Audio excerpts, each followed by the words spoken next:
Father, we thank you for your word. Speak to us, inspire us, correct us, and empower us for the glory of your name. In Jesus' mighty name I pray. Amen. Nyanda verenga ndeya baba vanga vauya nemwana wavo. Saka vauya neripoti vachiti ndakauya nemwana wangu kuvadzidzi venyu.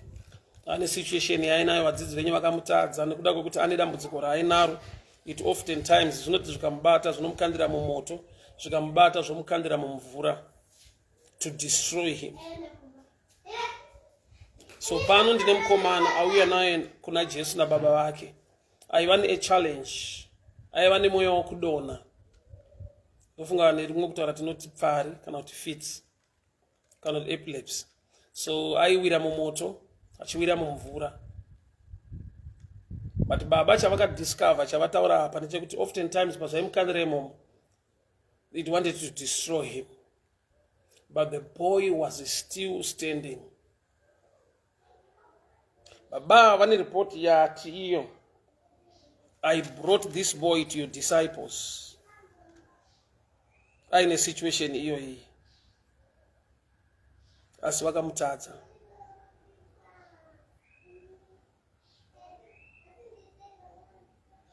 Ndibate two sides. Mweya uri mavari ndiwo kusatenda, kusaappreciata chimwe chinhu nyangwe dambudziko rari asina kupera zvairamba zvichimwisira moto nemumvura.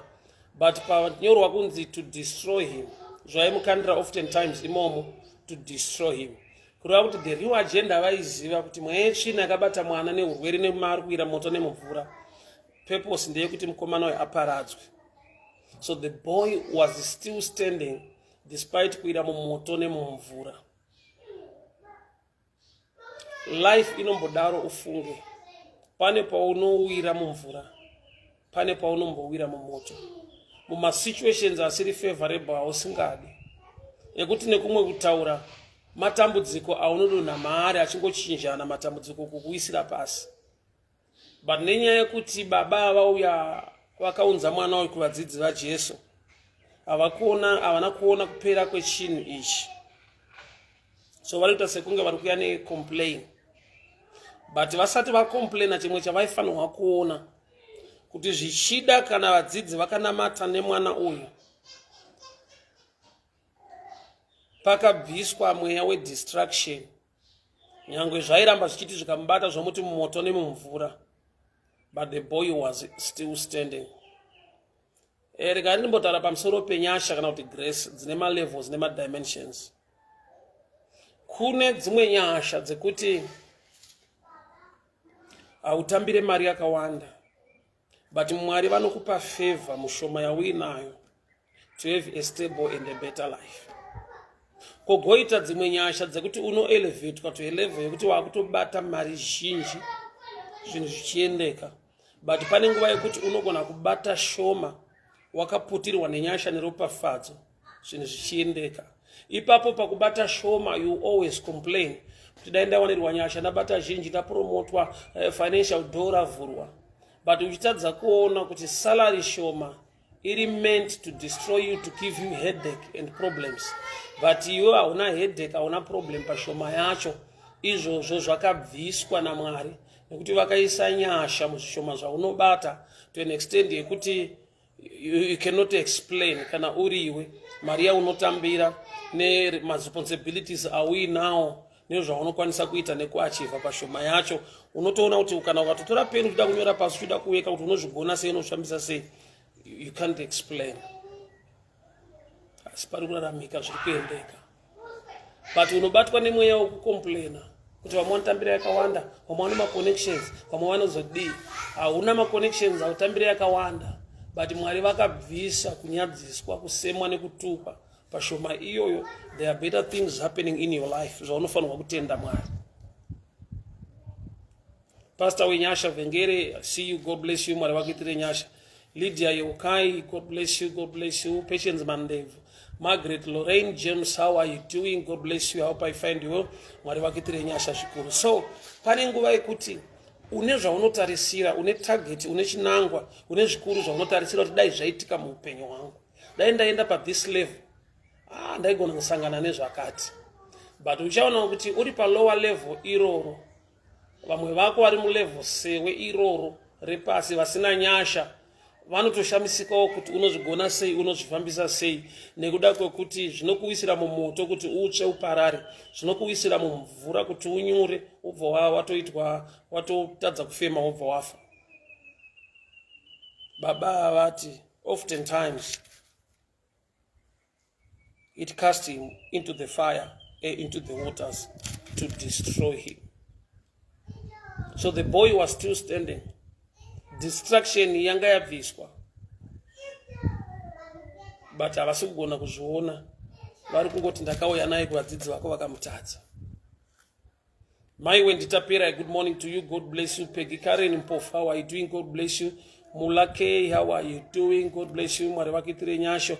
Marco Kamvula Dola Madare, God bless you. William Mambana, God bless you. Tinashe Gotora, God bless you. So chirimo muvanhu ichocho chekuti wakaipa unesa distraction pazvinhu zvaunofanira kumbotenda Mwari.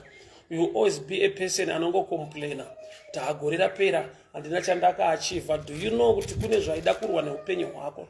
Besides kuachiva nekubata zvimwe zvinhu mulife, kune chaida kubata upenyu hwako, kune chaida kuuraya relationship yako, marriage, kune chaida kuuraya basa rako, kune chaida kuuraya utano hwako, chakabviswa naMwari. Iwe hausi kuona izvozvo, une chichemo chekungoti but my target was this. Of course you missed that target, but do you know that you were also targeted? Apostle Shoko, good morning. Yvette Mundopa, good morning. Alice Tsuku, good morning. Phil Majanga, good morning. Lucy Jackson, how are you? God bless you. Edith Joayo, how are you doing? Moses Zengeni, Messi Mambeu, Maxwell Mbeya, may the good Lord bless you. Chiwai Maxwell, good morning. God bless you. Simon Maija, may the good Lord bless you. Thank you so much for such a testimony and feedback. Simon Maija, God bless you. Joseph Kembo, how are you? Trust Senga, Edith Joai. So guys, amadzangu toda kuti munzwe nyaya iri panapa. Baba report iri pana, I'll read again. Mark 9 verse 22. And oftentimes it cast him into the fire and into the waters to destroy him. So, destination, urongwa, wezvaimubata zvichimukandira moto nemvura, was to destroy the boy. And the boy was still standing. Kuzoona atokwanisa kuuyiwa naye kuna Jesu iye akambokandwa moto nemvura. So that he was a survivor. There was grace upon his life. Dzakamupa kusurvivor despite kukandwa moto nemumvura macho. Iwe wanga une target yegore rino 2024. Wanga une maplans ezvawaida kuita nekuachiva muupenyu. Zvauri kuti ukatarisa uri kuzviseka, uri kucomplaina, uri kuti but dai Mwari akandiwanira nyasha, this year zvaramba. Fair and fine. Ndo zvawakanyora mudhayari, ndo zvawaifunga, ndo zvawaitarisira, but chinzwa this other side. Pane zvanga zvine target against your marriage. Pane zvanga zvine target against your health. Pane zvanga zvine target against your life. Izvozvo hazvino kubudirira against you. But you overlook that. Osara uine mweya wekucomplaina. Kuti but aiwa handina kubatawo target. Sometimes chinokupa mweya wekucomplaina. You look at your friends. You look at others. Oti but we do this together. Tinoshanda pamwe chete, tinoora mari yakafanana, tinozodai indakatoti fundei kuvadarika, but indavachiva ichi neichi. Stop comparing yourself with others. Hatina kufanana. Kwatinobva kwakasiyana. Zvikonzero Mwari vanotendera kuti zvitike kune ava asati zvaitika kwauri. Mwari vane zvikonzero. Remember, Mwari vanoziva ramangwana. Munhu anofunga ramangwana. But God knows. We only think about tomorrow. We are not that sure. Understand this. Zviriko zvanga zviri meant to destroy you. Une accident yawakaburitswa naMwari. Hauna kupinda nemairi. Mwari vakakunzvengesa, there was delay or something else chakaitika.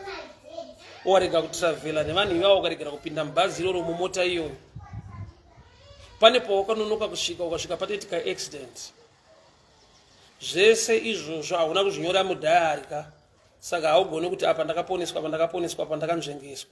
Chawakanyora mudhayari iweyo,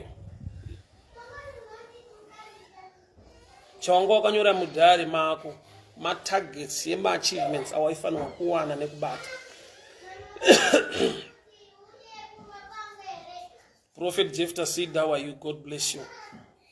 So ndo zvatiri as humans, nature yedu inotiudza kuti ita dhayari rako, nyora magoals nematargets, izvinhu zvaunoda kuachieva mukupera kwegore. Then gore rapera hapana kana one chakabatwa ukaachieva, wapinda mumudhi yekunyara, mumudhi yekuzvitongesa, mumudhi yekuzvipa mhosva, uye nekusabvuma kuti Mwari vanga vainewe, unonzwa sekunge Mwari vanga vakakusiya, hameno next day Mwari vakakuwanira nyasha. I want you to see the other side today. Like scripture andaverenga in Mark 9:22. Oftentimes it's cast him into the fire and into the waters to destroy him. Target yanga iri kudestroy kwemukomana, but mvura nemoto zvakamisa target yedestruction. So there are times yekuti kune zvaito target kwawo against your business, against your career, against your family. Satan zvaakatokundikana against you. Iwe urungotarisa zvawakakundikana kuachieva, hausi kugona kutenda Mwari kuti so ndatadza kuachieva izvi, but I'm still standing. My marriage is still standing.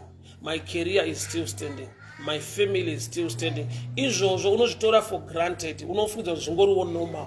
Why? Because mamwe marems ari spiritual anokuataka haukwanisi kumaona. Baba Spencer Mandija, kwakadiko munhu washe. Happy to see you online. Muri chengetwe, Mwari vakuitire nyasha zvikuru, Mwari vakugonesei, Mwari vakurwirei. Thank you so much. Thank you so much. Ndafara kukuonai online. Mwari vakuropafadzei tinotenda. Shingai Tsengera, Molin Magazine, Elokadia Mashandure, Minister Hebet, Rosaniko, how are you? God bless you. Okay, munwashe ndiana kushandisa account ya chipema mari. Okay, Minister Hebet, kune ghost account ari kugadzirwa mostly nema Nigerians. Ekuti vanenge vachiita kunge vari kunamatira vanhu vachikumbira mari. Ndakaisa madisclaimer kakawanda, but they are still doing it. But ndo zviripo maghost account ari kushandiswa kutsvaga mari. Please ignore or block them. Frank Jaya, God bless you. Peter Chikwanda, how are you? Kwakadiko South Africa. Albert Chitsa, Godfrey Shumba, Russell Zunde, Precious, how are you? Sosana Jachi, may the good Lord bless you. May the good Lord favor you. Chipo Matandira, God bless you. So, message andinayo nasi. Why are you looking diary and you begin to complain or to cry or kunetseka kuti ndandine matargets aya gore ratopera hapana ndaachieva, dai Mwari andinzwira tsitsi, Mwari andiwanira nyasha, zvangu hazisi kufamba. Fair and fine as human matargets ako eshe, you'll be disappointed kana usina kubuda sekudaro. But there is space and room for you to thank God in this year. Why? Because iwe wacho wanga une matargets, you were also a target. You were targeted. Zvinhu zvawakanzvengeswa zvasina kuona, but zvimwe zvacho wakazviona, zvimwe zvacho unozviziva, nevanhu vacho vamwe vacho vanombomanifesta, vanombotaura pane zvakawanda zvinoitika, but izvozvo nokuti hazvisi mudhari, hazvisi mumagoals, hazvikumuvhe kuti utende Mwari. But I've realized kuti baba kana vati, it oftentimes it cast him into the fire, into the waters to destroy him, which means the boy was also a target. Nyangwe baba nemwana anga vane target yekuporeswa, but mukomana anga ari pa target, pa radar yemwe yechina. Winet Angel Munyoro, good morning to you. Albert Mukaro, may the good Lord bless you. Memo Maramba, God bless you. Simbarashe Mashaka, Sekai Mangoma, God bless you. Shingisai Tsengirai. So sometimes we forget tinokanganga, tongo complain, tongo chima, tozvidemba. Why? Because we compare upenyu hwedu nevamwe vanhu. Uye tinofunga kuti kana ndisina kuachieva chineichi, ninga akaachieva ndatorombe ndatobenzi. Hausati wanzwa vanhu kuti vane masayings aye kuti chini chichaflada zvekuti asina irombe. Such a statement inopa pressure. Inopa pressure iri unnecessary. Hatisi tese tofanira kuita izvozvo panguva ino. Ufunge upenyu hwedu hwakasiyana nyange tichigara pamwe chete tichitamba tese. But destiny, ramangwana rako, upenyu hwako, we are different. Lloyd Chamba, how are you? Olivia Msekiwa, God bless you. AFM City South Assembly for Mona. Muriseiko Amadzango, Muriseiko Church, Muriseiko Mfundisi Dorobeni. Thank you so much. Dorcas Diamond, God bless you. Margaret Lorraine James, God bless you. Patricia Mazive, God bless you. Simbarashe Chiripanyanga, Romans Emmanuel Tinashe, how are you? Primrose Vimbai Nashe Mutetwa, good morning to you. God bless you. My Savannah, God bless you.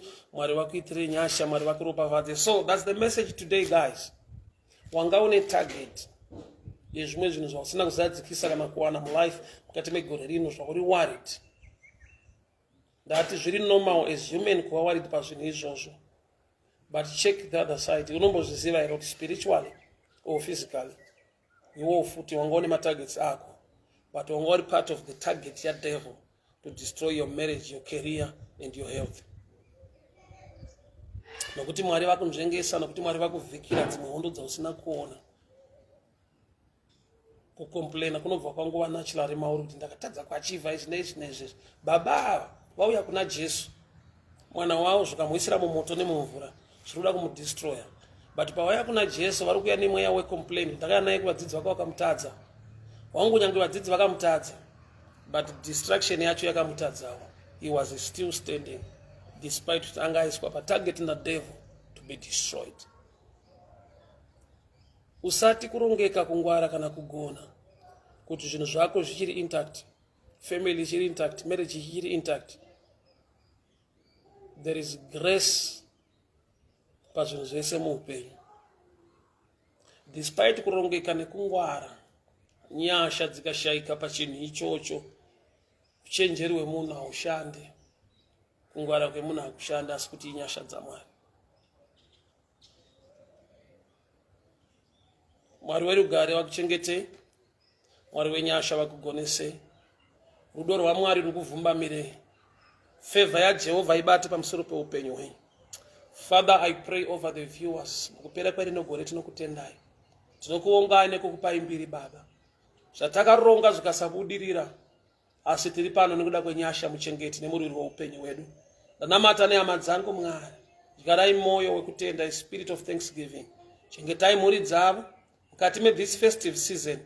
Pavanofamba Mwari, pavanoshanya nekushanyirwa, ndataura Baba nyasha dzenyu dzivachengete. The covering of the blood of Jesus upon their families, upon their lives. In the mighty name of Jesus I pray. Amen.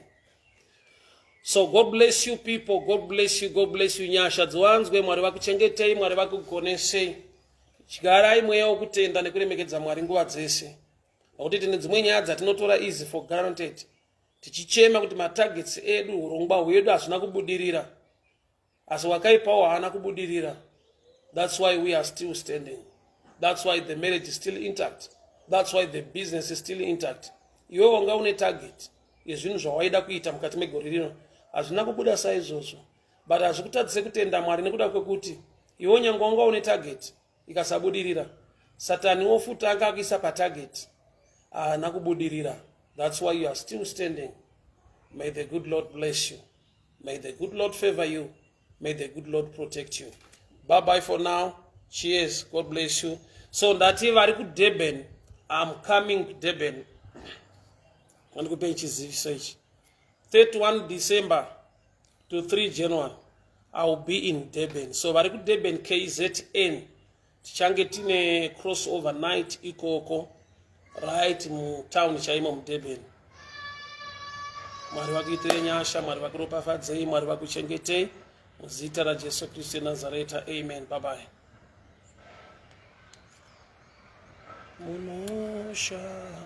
Vanokugadzirira nyaya kwete kuti ndo zvavari kuda, but kune target inoda kurwisa kana yanzwa zvinhu izvozvo.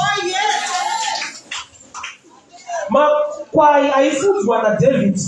David paanoti ndakauraya shumba kumakwai, shumba yanga isingainge David, shumba dzaiinda makwai. David as a good shepherd ndiye wairwira makwai ake. Zvoreva kuti kune mamwe machallenges anouya against the man of God. Asiri meant to attack him. Are meant to attack you when you hear about it? Wakaipa kada kuataka iwewe, atake iwewe, anoataka munhu wacho. Paunotenda kwacho, paunotokumoti mwari vanotaura mwari vachita zvinhu, akataka ikoku kutenda kwako kukatwa nyaya yapera. Hazvina kuti ukabudirira, anenge abudirira muno.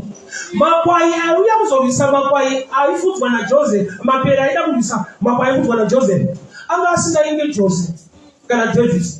Ayo ainda makwai. But because of he is a good shepherd, ainorwira makwai. Saka makwai anogona kusaziva kuti nyaya dzekurwisana nemudhara ndedzepi. Because wataipa unoziva kuti ukangova nekutenda pane zviri kuitwa naMwari mumunhu wake wasimuka. You don't believe in these prophets and you will prosper. So what the devil does about the prosperity, anattack the prophet for you not to believe, automatically you won't prosper. I don't make sense.